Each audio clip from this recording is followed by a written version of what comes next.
So the International Perfection range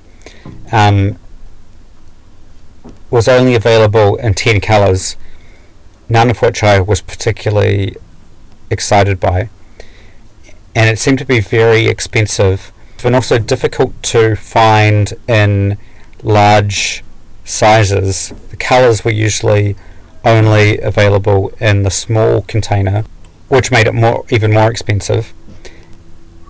And I began to suspect that the reason it was so expensive was just because they had spent a lot of money on marketing. On the other hand, this Hempel polyurethane was available in pretty much any colour as well as in bulk units. And judging by the website of the supplier I had found, they clearly hadn't spent too much money on marketing, and it had the look basically of someone who, was selling a bit of paint out of his garage or something like that, which had an earnestness about it that engendered my trust.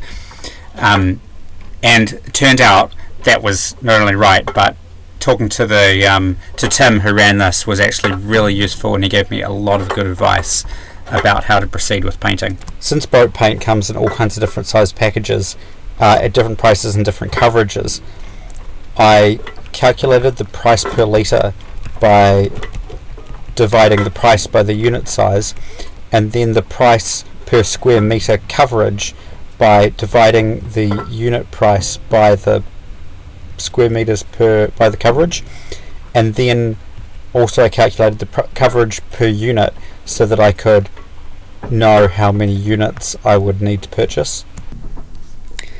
On the price per coverage per area, I found that Hempel was actually really quite cheap, and Perfection was really quite expensive. I did some more calculations on how much paint I would actually use, calculating the area of the different parts of the boat. I had 92 square metres in total to cover, and then I calculated the cost of painting it with different paints.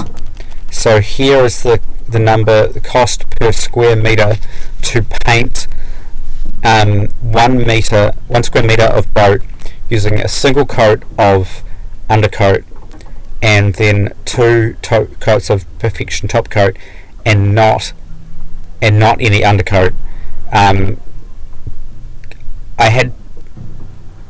That's actually not what they recommend, but I started to become suspicious. So they just want me to spend a lot of money on paint. They have a whole nother undercoat. It just seemed too much, considering that the other paint suppliers didn't even have an undercoat. So $36 per square metre to paint with a shortcut with Perfection, or Hempel, the same number of coats, a third the price. The cost of painting the boat fully in the recommended international yacht paint system with 2 layers of primer, 2 layers of undercoat and 2 layers of top coat, and it comes out as $60 per square metre.